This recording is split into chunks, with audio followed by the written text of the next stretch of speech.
Assalamualaikum warahmatullahi wabarakatuh.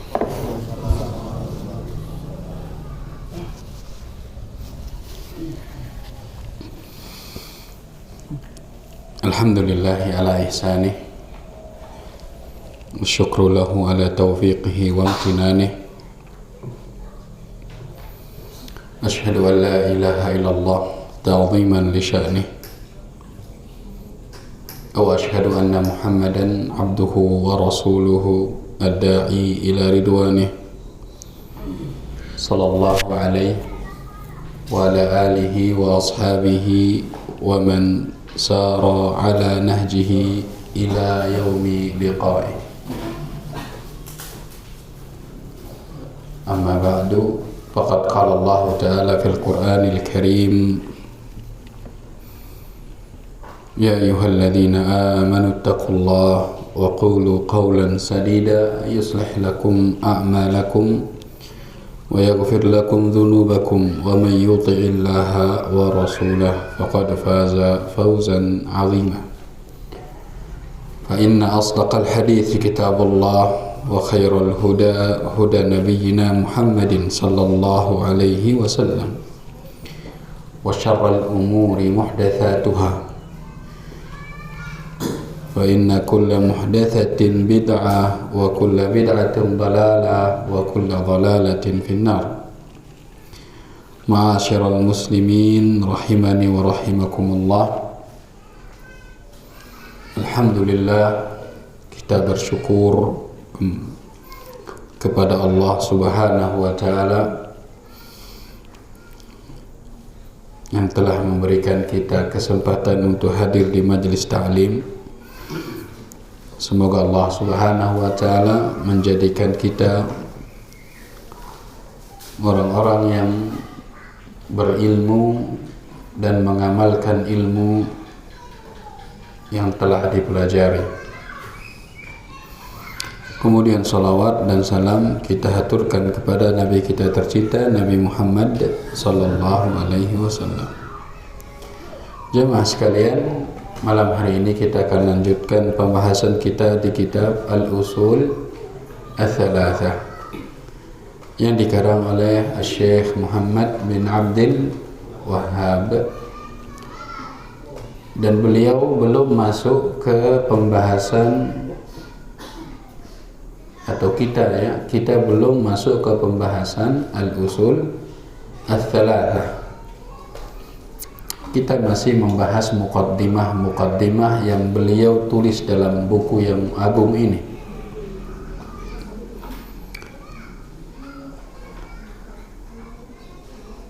Qala al-muallif rahimahullahu ta'ala: wa a'zamu ma amara Allah bihi at-tauhid wa huwa ifradullahi bil ibadah. Sampai sini dia. Fadlullah sampai sini ya. Wa a'zamu ma amara Allah bihi at-tauhid wa huwa ifradullah bil ibadah. Jamaah sekalian, Allah Subhanahu wa taala menciptakan kita untuk mengabdi kepada Allah Subhanahu wa ta'ala, untuk beribadah kepadanya. Wa ma khalaqtul jinna wal insa illa liya'budun. Dan kita diperintahkan oleh Allah Subhanahu wa ta'ala untuk mengesahkannya. Tidak hanya sekadar beribadah, tapi kita juga diperintahkan untuk mengesahkan Allah, mentauhidkan Allah Subhanahu wa ta'ala. Maka beliau mengatakan wa a'zamu ma amara Allah bih. Perintah Allah yang paling agung, yang paling besar. Perintah Allah ini banyak, akan tetapi perintah yang paling besar dan paling agung adalah perintah Allah untuk mentauhidkan Allah. Ini yang paling agung.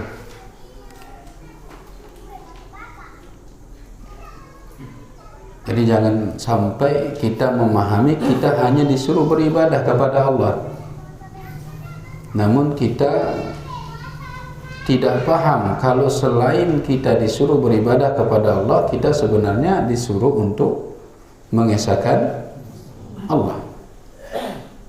Dan ini adalah perintah yang paling agung, mentauhidkan Allah.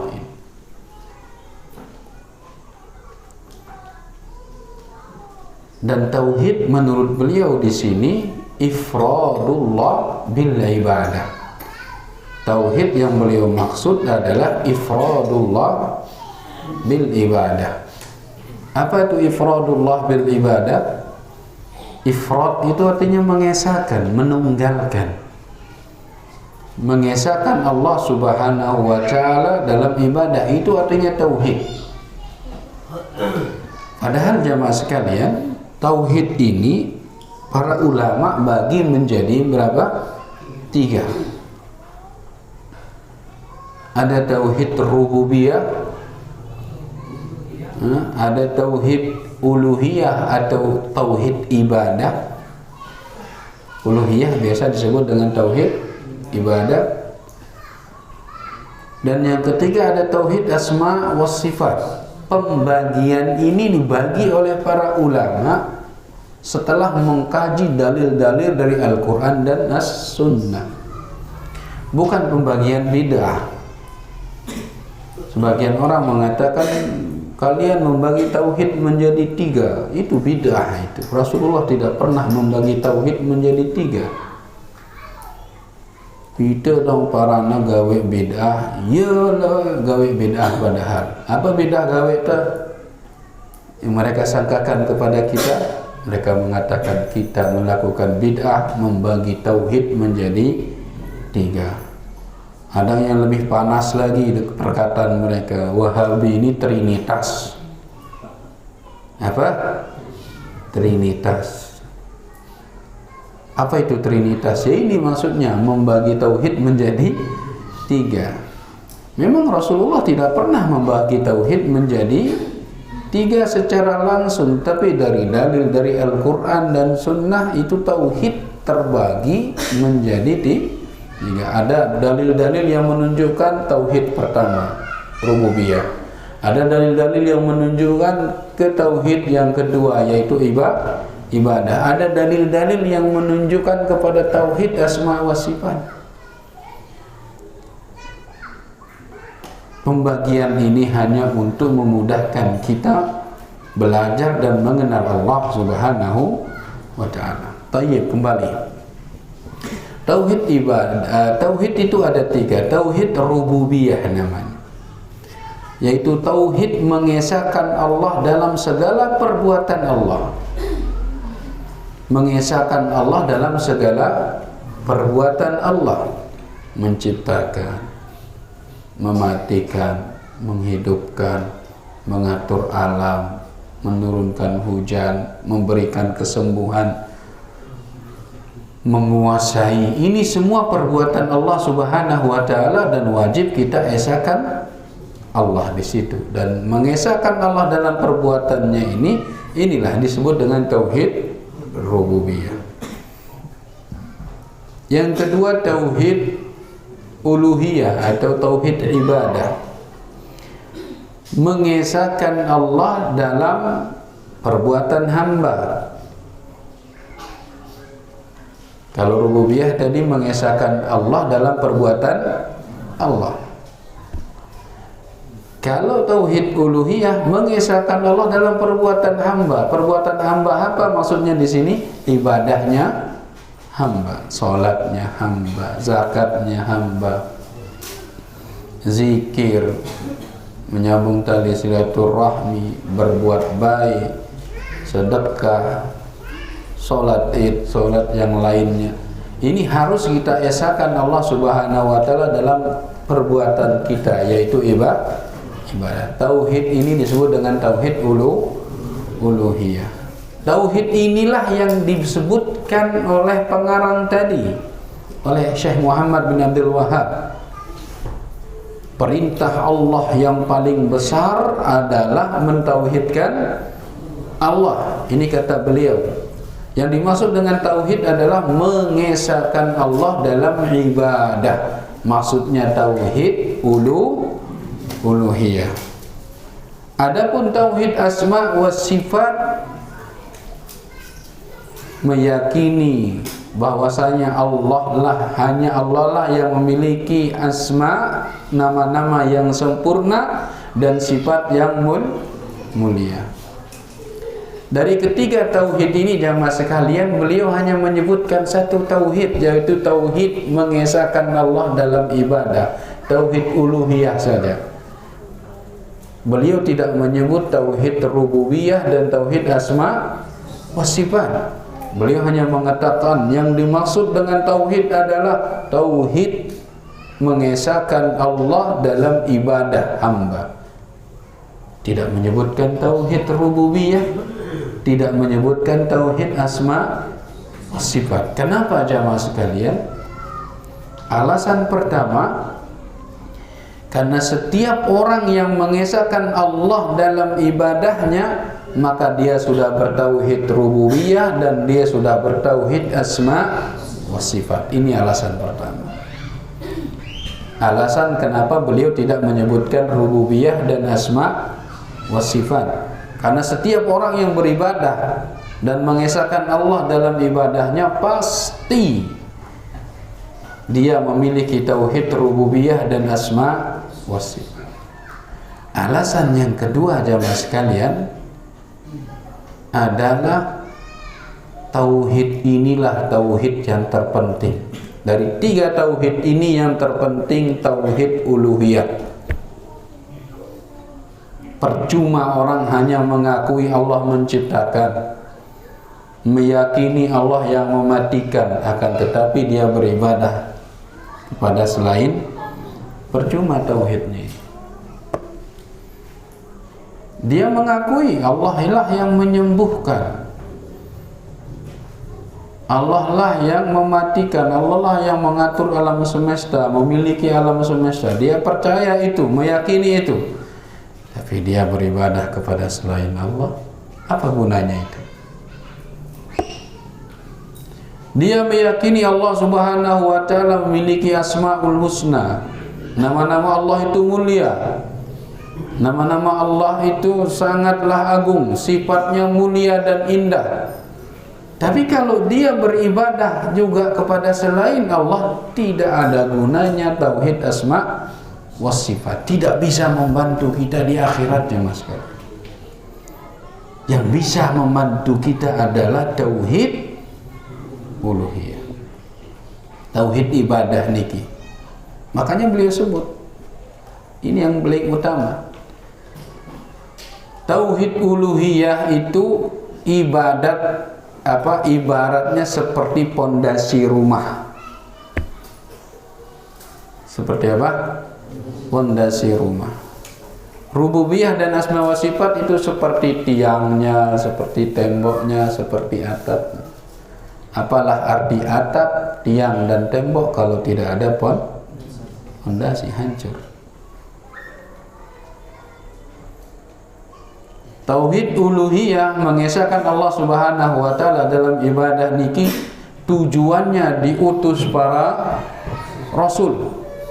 Allah subhanahu wa ta'ala berfirman, walaqad ba'athna fi kulli ummatin rasula ani'budullaha wajtanibut taghut. Kami sudah utus di setiap umat, fi kulli ummah, setiap umat, rasulah. Kami utus di setiap umat itu seorang rasul. Apa tugasnya? Ani'budullah. Bukan mengajak umatnya untuk mengetahui bahwa yang menciptakan alam semesta ini Allah, enggak.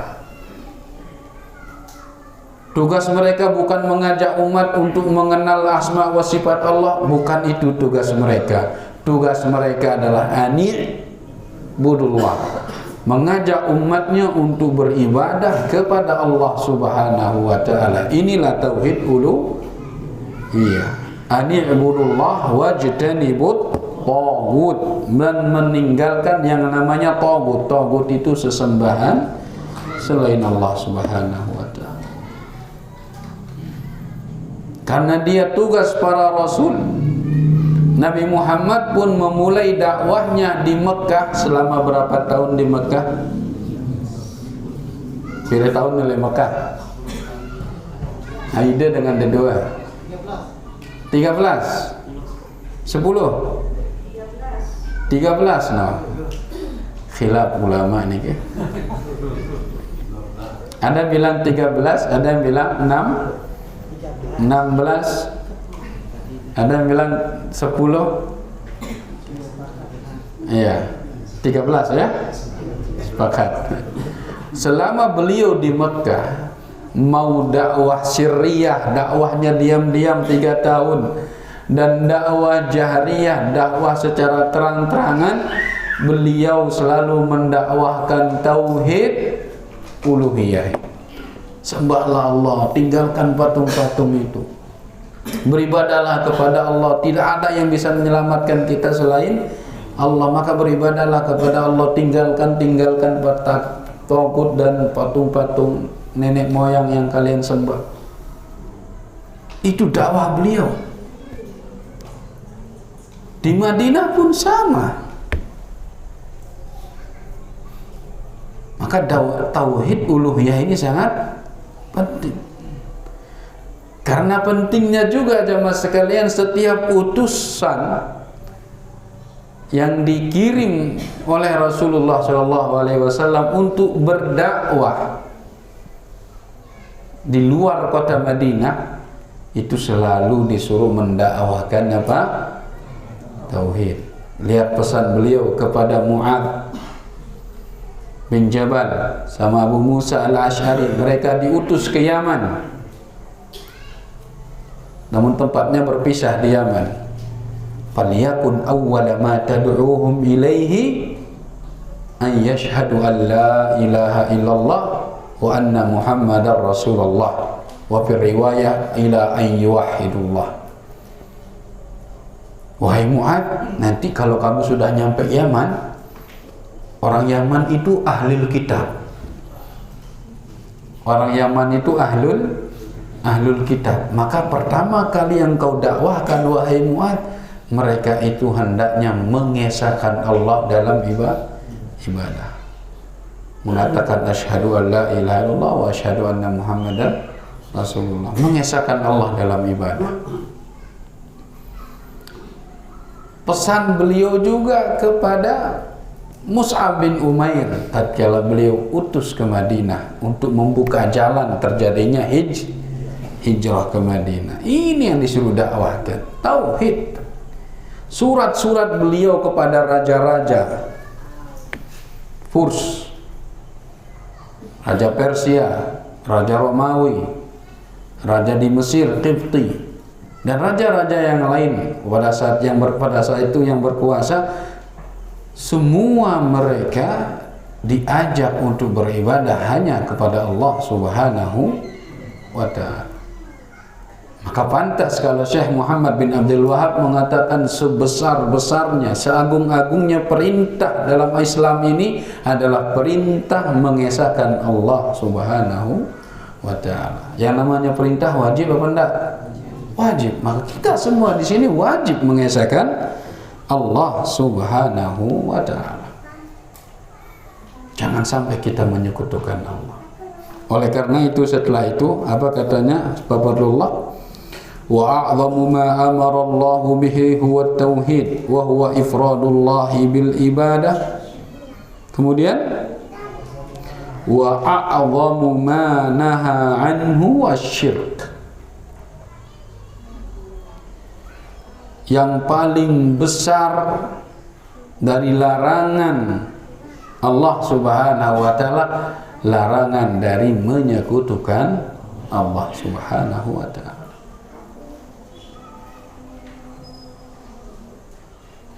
Jamaah sekalian, muallif di sini mengikuti metode Allah dan metode Rasulullah sallallahu alaihi wasallam. Allah dan Rasulnya tidaklah memerintahkan untuk mentauhidkan Allah kecuali setelahnya itu digandengkan dengan jangan menyekutukan Allah. Itu bergandengan.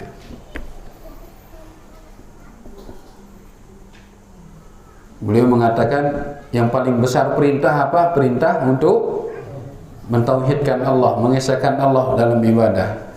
Larangan paling besarnya Allah menyekutukan Allah, digandengkan. Allah juga berfirman, wa'budullah wa la tusyriku bihi syai'a. Beribadahlah kepada Allah, jangan menyekutukan Allah dengan suatu apapun, digandengkan. Dalam ayat yang lain Allah Subhanahu wa taala berfirman, faman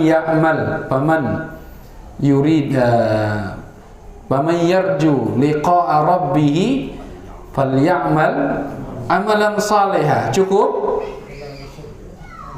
Barang siapa yang ingin bertemu dengan Allah Subhanahu wa taala di surga kelak, falyamal amalan salihah, hendaknya dia beramal saleh. Amal saleh paling besar adalah mengesahkan Allah. Falyamal amalan salihah. Cukup? Nah, digandengkan. Wala yusyrik bi ibadati rabbih ahada.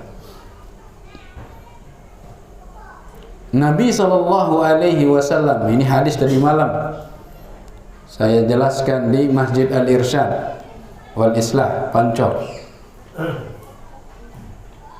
Rasulullah SAW ditanya oleh orang Arab, ya Rasulullah, akhbirni ma yudkhiluni al-jannah wa yuba'iduni minan nar. Hai Muhammad, sambil megang tali kekang kudanya Rasulullah atau ontanya Rasulullah, dia bertanya, ya Muhammad, badak tiang, apa sih paling besar sebab memasukkan orang ke dalam surga dan menjauhkan orang dari api neraka? Jawaban Rasulullah SAW, ta'budullah wa la tusyriku bihi syai'a. Beribadahlah kamu kepada Allah dan jangan menyekutukan Allah.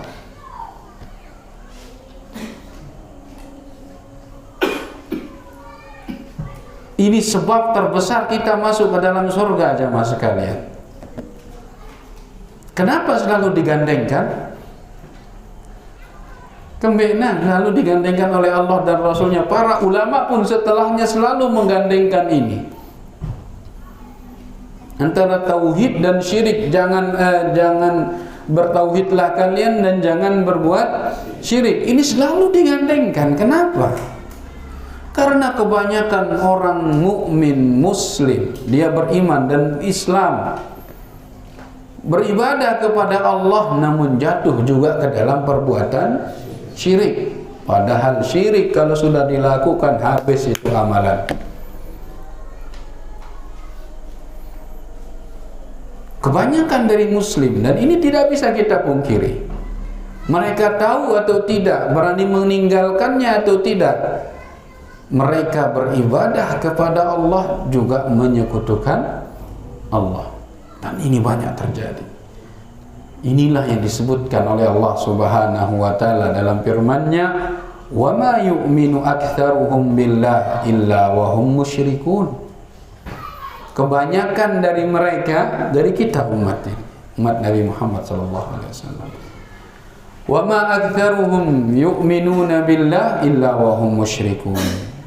Kebanyakan dari mereka beriman kepada Allah, mereka juga menyekutukan Allah. Maka hati-hati jamaah sekalian. Syirik ini luar biasa. Dia bisa menghapuskan amalan. Syirik disebutkan oleh Allah Subhanahu wa taala dengan kezaliman. Apa itu kezaliman? Ngambil barang orang zalim, mukul orang zalim, mengeluarkan darah orang zalim. Tapi yang paling besar daripada itu semua adalah syirik. Allah Subhanahu wa taala berfirman, "Innasyirka la zulmun 'adzim." Sesungguhnya kesyirikan itu adalah kezaliman yang sangat besar. Membunuh perbuatan dosa besar, ya enggak? Semua umat sepakat membunuh itu tidak benar. Membunuh orang tidak bersalah itu tidak dibenarkan semua umat. Ada yang membenarkan membunuh orang? Tidak ada. Walaupun mereka bukan Islam, tapi tidak dibenarkan membunuh manusia. Membunuh dosa besar, kezaliman yang besar, akan tetapi dia melebihi kesyirikan melebihi daripada membunuh ini.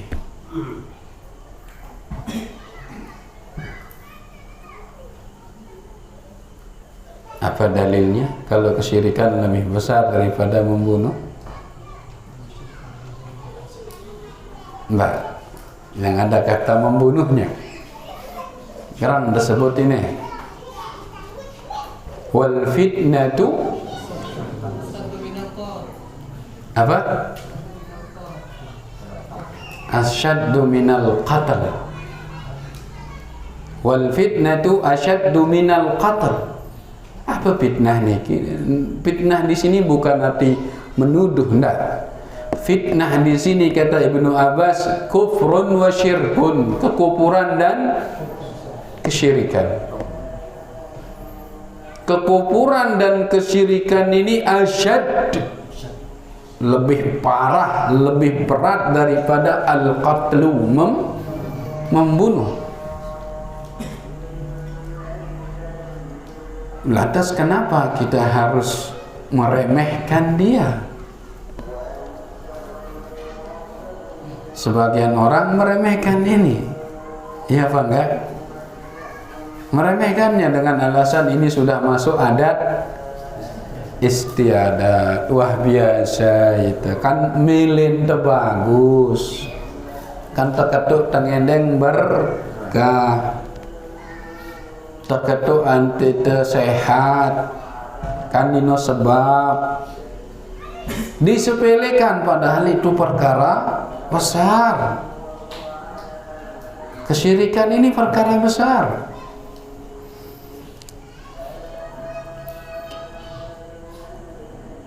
Jamaah sekalian, kira-kira onta bau damajok loang jarum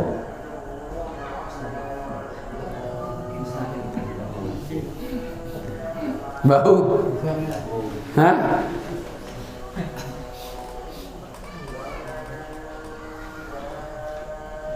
Bau kita mau onta jak loang jarum? Mustahil. Seperti itulah mustahilnya orang masuk surga kalau dia berbuat syirik. Innal ladzina kafaru bi ayatina la tufattahu lahumul abwabus sama' wa la yadkhulunal jannah hatta yalijal jamalu fi sammil khiyat. Sungguhnya orang-orang yang kufur dengan ayat kami, kalau disebutkan kata kufur, jamaah sekalian niki kaidah nggih. Kalau disebutkan kata kufur, syirik masuk secara otomatis. Kalau disebutkan kufur menyendiri, maka kufur itu masuk ke dalamnya syirik. Begitupun kalau disebutkan syirik secara menyendiri, kufur itu masuk ke dalam kata syirik. Tapi kalau disebutkan dalam satu teks, ini kufur, ini syirik, maka kufur itu tidak beriman, syirik itu beriman namun menyekutukan Allah dalam ibadah. Ya, mencampurkan itu syirik, memadu, bahasa Indonesia bahasa Lombok maduang nih ya Allah, ini syirik. Kalau dia dalam satu konteks, tapi kalau disebut secara mandiri kufur, maksudnya juga syirik, tamat. sama di situ. Seperti ayat ini, innal ladzina kafaru bi ayatina, sesungguhnya orang-orang yang kufur dengan ayat-ayat kami, maksudnya juga yang berbuat syirik. La tufattahu lahum abwabus sama, Allah tidak akan bukakan pintu langit bagi mereka. Wala yadkhulunal jannah, mereka tidak akan masuk surga hatta yalijal jamalu fi sammil khiyab, sampai onta bisa masuk ke lubang jarum. Ke tamak ya bau ke. Mustahil jamaah sekalian. Seperti itulah mustahilnya orang berbuat syirik masuk ke dalam surganya Allah Subhanahu wa taala, kecuali kalau dia taubat sebelum meninggal dunia. Makanya firman Allah Subhanahu wa taala yang mengatakan lain asyrakta innallaha la yaghfiru an yushraka bihi wa yaghfiru ma duna dzalika liman yasha. Sesungguhnya Allah tidak akan mengampuni dosa syirik, akan tetapi Allah mengampuni dosa selain syirik.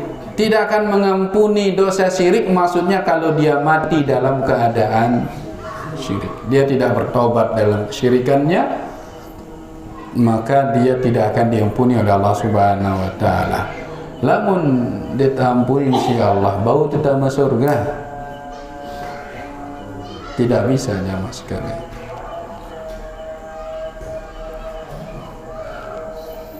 Kemudian Allah juga berfirman,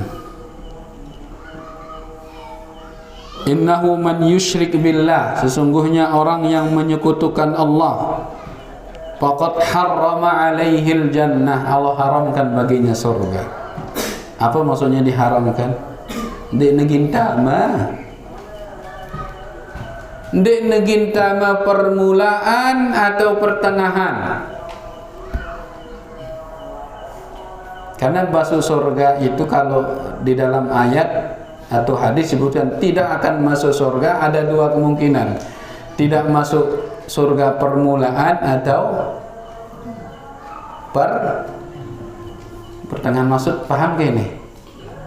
Tidak paham. Jadi lamun arak kata-kata ini ilmu mustalahat dalam Al-Quran dan Sunnah. Kadang sering kita dengarkan tidak akan masuk surga atau tidak masuk surga. Ada dua kemungkinan di situ. Tidak masuk surga dari awal, dia tidak masuk surga, berarti dia di neraka. Ini namanya tidak masuk surga dari permulaan, dari awal. Yang kedua maksudnya adalah masuk surga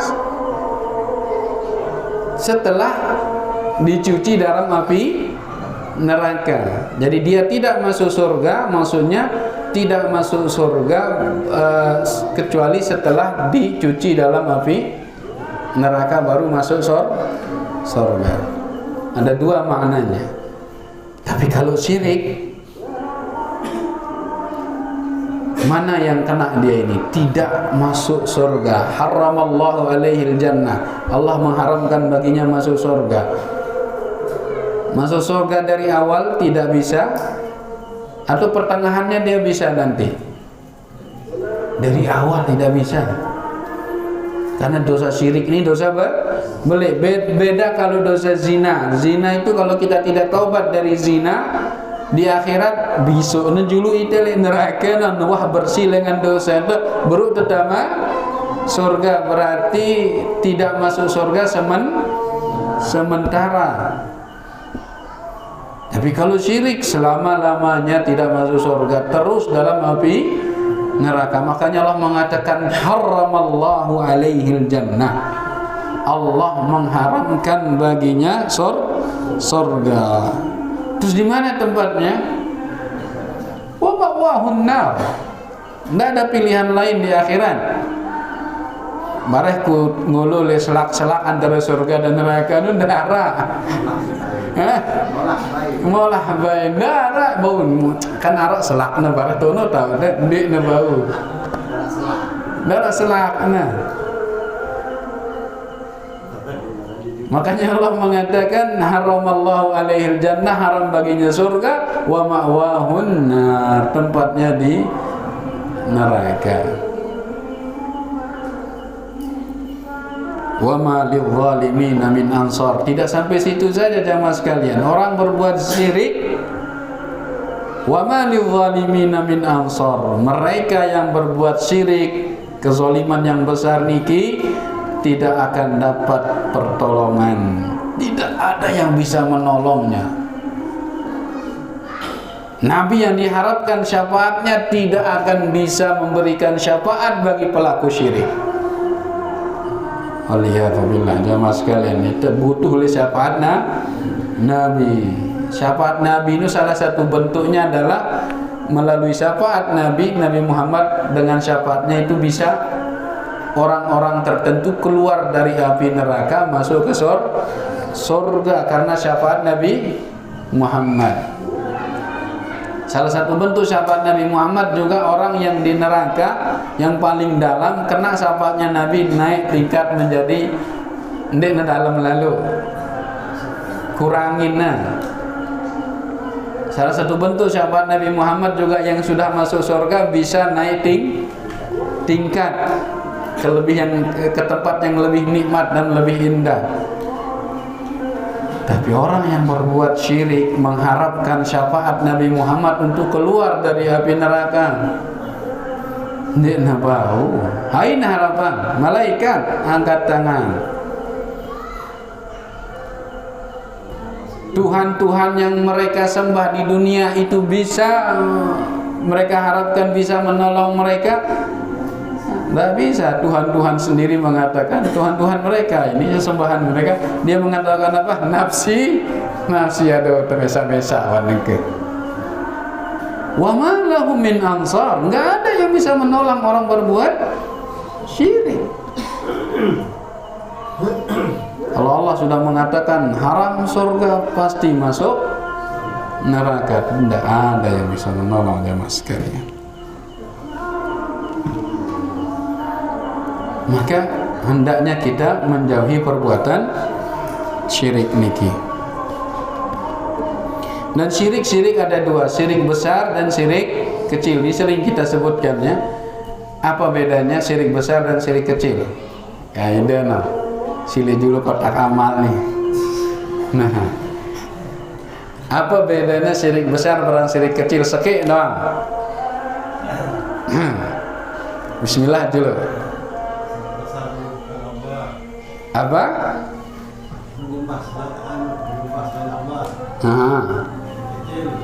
Syirik kecil.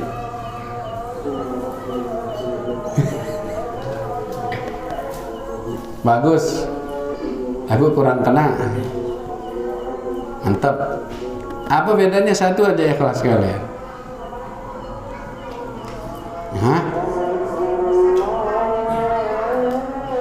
Nah, ibu-ibu yang jawab kelihatan nih. Gimana ibu? Ya betul. Nah betul. Saya kurang dengar tapi betul sudah. Betul bu. Syirik besar itu ya kalau di akhirat nanti syirik besar itu pelakunya selama-lamanya dalam api neraka. Kalau syirik kecil, kalau syirik besar selama-lamanya di api neraka. Kalau syirik kecil tahtal masyiah, bisa jadi Allah ampuni dia ya. Itu kalau syirik kecil. Itu di akhirat. Kalau di dunia syirik besar pelakunya kafir, kufur, sudah tidak beriman.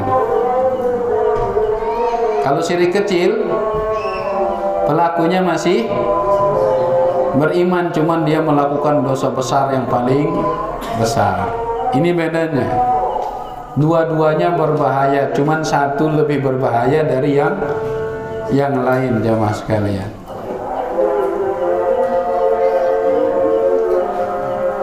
Azan. Silakan azan. Bismillah. Jamaah sekalian, niki pembahasan kita di kitab Ushul Tsalatsah, bahwasanya apa atau perintah yang paling besar, yang paling agung dari perintah-perintah Allah Subhanahu wa taala adalah perintah untuk mengesahkan Allah, mentauhidkan Allah dalam ibadah. Dan larangan Allah yang paling besar adalah larangan dari perbuatan syirik. Selanjutnya, untuk pertemuan yang akan selanjutnya kita akan membahas tentang Ushul Tsalatsah itu sendiri. Apa itu? 3 pondasi pokok. Insyaallah kita lanjutkan pada pertemuan yang berikutnya.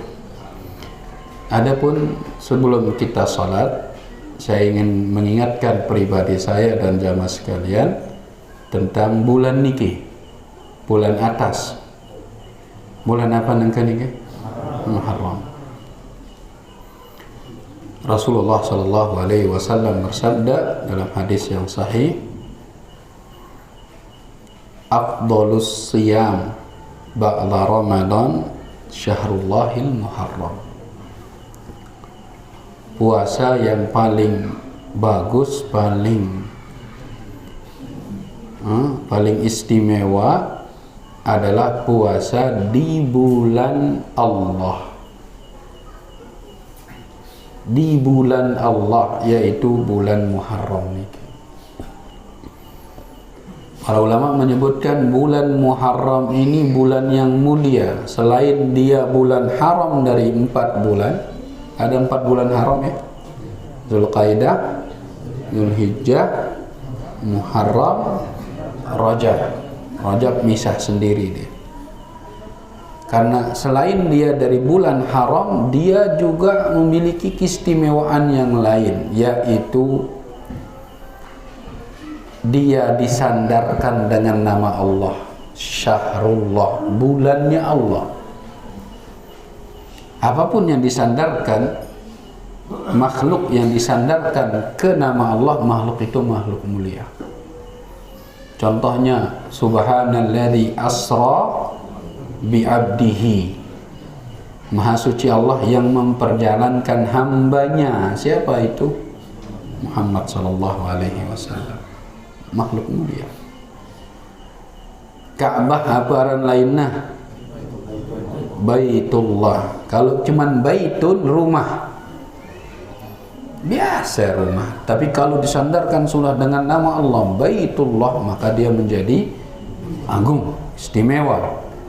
Maka bulan Muharram niki sandaran najak Allah, Syahrullah, bulan Allah, bulan Muharram. Dan dia disunnahkan di sini untuk memperbanyak puasa. Karena sebaik-baiknya puasa setelah Ramadan adalah puasa di bulan niki. Para ulama mengatakan jangan dimaknai dengan puasa full, enggak, tapi memperbanyak. Memperbanyak setiap minggu mungkin 3 kali, 4 kali, atau yang penting diperbanyak.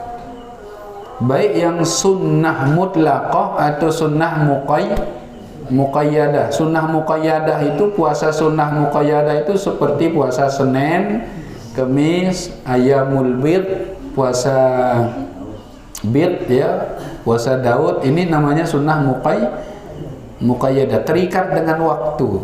Waktu Senin puasa Senin, waktu Kamis puasa Kamis. Pas bulan cerah 13, 14, 15 puasa Bir. Nah, ini namanya sunnah muqayyadah, terikat dengan waktu. Ada juga yang tidak terikat dengan waktu. Jelbo puasa jelo Selasa, Rebo, Jumat, Sabtu, Ahad, bau. Perbanyak. Karena dia sebaik-baiknya puasa setelah bulan Ramadan. Terutama di 10 awal. Ini masih 10 awal kan? Tanggal berapa sekarang? 7. Karena Abu Uthman An-Nahdi niki jamaah sekalian, ia hidup le zaman Nabi lagu tegelarin tabiin. Hidup le zaman Nabi lagu gelarna tabiin kan ini nah. Belum bertemu sama Nabi Muhammad sallallahu alaihi wasallam. Kan syarat sahabat niki ia bertemu barang Nabi, ia beriman jab Nabi, ia mati dalam keadaan iman. Telu niki harus nara, bertemu, beriman, mati dalam keadaan iman. Itu sahabat. Ya niki ya hidup le zaman Nabi lagu dia bertemu, beriman ya, mati dalam keadaan iman. Lagu dia bertemu barang Nabi, bertemu barang sahabat Nabi, maka dihukumi tabi'in. Abu Uthman An-Nahdi mengatakan, kanu dulu para sahabat yu'azzimuna salasa asyarat, mereka mengagungkan 30 hari. 10 hari. 10 hari pertama ini Ashrul Awal min Muharram, 10 hari pertama di bulan Muharram. Yang kedua Ashrul Awal min Dzil Hijjah. Dan yang ketiga adalah Ashrul Awakhir min Ramadan, 10 terakhir dari bulan Ramadan. Di 10 ini mereka mengagungkannya. Dengan bagaimana caranya? Bagaimana caranya? Tentu dengan yang diajarkan oleh Rasulullah Sallallahu Alaihi Wasallam. Jangan mengagungkannya dengan selain cara yang diajarkan oleh Rasulullah. Masjid Nabawi kita disuruh agungkan, ya enggak? Bukan berarti cara mengagungkan Masjid Nabawi kita guling-guling di lantainya, bait serekan karpetnya kantongan, tapi nak jadi jimat lek balik. Dik dengan ampun teh. Ka'bah disuruh kita agungkan? Iya, tapi cara mengagungkan Ka'bah bukan dengan cara menggosok-gosok sorban baju di dinding Ka'bah, bukan. Dengan cara yang diajarkan oleh Rasulullah sallallahu alaihi wasallam. Berkenaan dengan bulan niki, cara mengagungkannya adalah dengan memperbanyak puasa. Terutama di hari 10. Apa ranah? Asyura. Asyura tanggal 10 Muharram niki puasa Asyura. Keutamaannya adalah menghapus dosa 1 tahun yang lalu. Itu aja. Beda kalau Arafah. Arafah itu 1 tahun yang lalu dan 1 tahun yang akan. Nah, apa yang membedakan kira-kira? Kenapa Arafah lebih afdal daripada Asyura? Pertama di hari Arafah itu tanggal 9 ya. 9 Arafah itu banyak ibadah tergabung dalamnya. Terutama yang berkaitan dengan haji. Alasan yang lain, Arafah itu disandarkan ke Nabi Muhammad. Adapun Asyura disandarkan ke Nabi Musa. Orang Yahudi puasa Asyura, tapi tidak puasa Arafah. Yahudi puasa Asyura, puasa Arafah, milih. Karena memang Asyura itu sebagai bentuk syukur mereka terhadap selamatnya Nabi Musa dari kejaran Fir'aun. Maka Nabi memerintahkan kita untuk puasa Asyura. Bahkan puasa Asyura ini sebelum Islam datang, dia wajib hukumnya di jahiliyah, wajib hukum puasa Asyura. Tapi namanya bukan nama Asyura, nama lain. Para sahabat berkata, ya Rasulullah, puasa Asyura niki suruh ditenggawe. Ya lagu tahu deke ya Rasulullah, Asyura niki puasa endah Yahudi. Dengan Yahudi puasa Asyura endah Rasulullah. Oh lamun ngeno kata Rasulullah, tahun mudi jak kau puasa tanggal siwa. Kembali milih puasa tanggal siwa indah. Asyura kan 10. Tahun mudi yang kata Rasulullah SAW, ku puasa tanggal siwa untuk menyelisihi Yahudi. Rasulullah nggak suka, sama dengan Yahudi itu nggak suka, makanya diselisihi. Nah pas puasa Asyura cara menyelisihinya adalah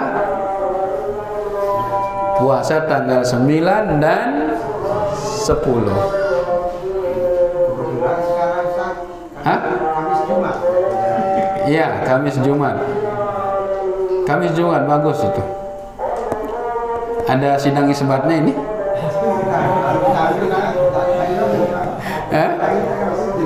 Nah itu aja ya. Berarti Kamis Jumat itu Tasu'a dan Asyura ya. Iya. Tasu'a dan Asyura jemaah sekalian. Ya, walaupun dia jatuhnya di hari Jumat karena ada dalil yang mengatakan makruh hukum puasa di hari Jumat. Itu kalau puasa hari Jumat saja. Tapi kalau berkenaan dengan puasa yang disyariat kebetulan jatuhnya dari Jumat maka tidak mengapa itu. Kamis Jumat. Kalau luput hari Kamis tambah dia di tanggal 11 Jumat Sabtu. Cuman sejelo jamaah sekalian pahalanta ganjarannya adalah dihapuskan dosa 1 tahun yang lalu. Mudah-mudahan terbau gawe deh. Ada yang dengar apa kelebihan puasa Kamis dan Senin kan? Terus yang Senin 3 di sana. Rasulullah dilahirkan hari Senin, menerima wahyu hari Senin dan diangkat Rasulullah hari Senin. Itu kalau apabila benar seperti itu. Iya, ada dalil seperti itu. Keistimewaan hari Senin. Kemudian salah satu sebab kenapa Rasulullah SAW puasa hari Senin. Di antara juga amalan diangkat pada hari Senin. Itu yang kuat malah dalilnya puasa pada hari Senin. Adapun hari Kamis ini dalilnya lemah sebagian menurut. Iya, puasa Kamis itu dalilnya lemah. Tapi tidak mengapa kita puasa. Bismillah. Ini khilaf di antara para ulama apakah Kamis itu juga seperti hari Senin kedudukannya. Kata sebagian iya. Benar hari Senin saya. Iya. Kita membicarakan hari Kamis ya. Kalau Senin tidak ada khilaf dari para ulama. Kita bicarakan hari Kamis ini ada khilaf karena sebagian ulama mengatakan dalil puasa hari Kamis itu lama. Tapi kalau biasa Bismillah lakukan. Jadi Senin itu di mana Nabi Muhammad dilahirkan, kemudian amalan-amalan Nabi Muhammad, amalan umat kita ini, amalan kita ini diangkat ke Allah Subhanahu wa taala pada hari Senin. Nah, misalkan kalau biasa kita puasa Senin itu berarti kita lakukan yang apa langsung juga surat itu berlaku dengan yang kita. kalau pas kena hari Senin, Kamis, iya, boleh digabung niatnya boleh, karena dia sama-sama sunnah, satu derajat. Jadi satu puasa 2 niat boleh. Yang penting 1 derajat, sama-sama sunnah. Tapi kalau sudah niatkan puasa Asyura plus kodok Ramadan, nah ini nggak cocok. Ada sebagian ulama mengatakan boleh, tapi dia tidak mengatakan secara jazm. Kodoknya sah dan diharapkan dia dapat pahala puasa Asyura, diharapkan katanya.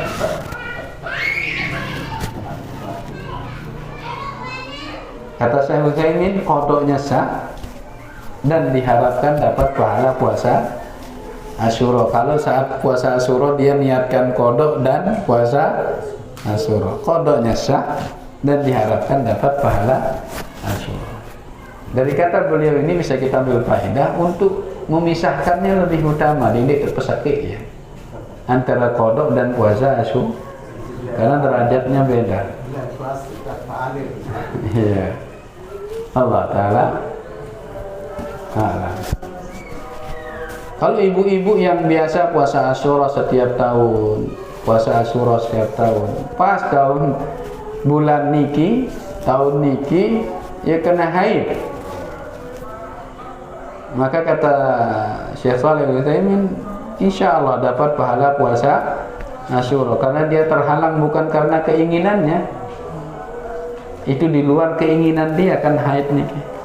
Tapi dengan syarat sebelum-belumnya dia memang suka puasa. Itu kelebihan mudawamah, kelebihan kita terus-menerus melakukan sebuah amal. Tatkala kita terhalang melakukan amalan sunnah niki, dapat pahala, tetap dicatat pahala seperti melakukannya tidak terhalang. Kemuliaan dan kedermawanan Allah Subhanahu wa ta'ala. Mungkin niki jamaah sekalian, kita tutup dengan doa kafaratul majlis. Subhanakallahumma rabbana wa bihamdika asyhadu an la ilaha illa anta astaghfiruka wa atubu ilaik. Assalamualaikum warahmatullahi wabarakatuh.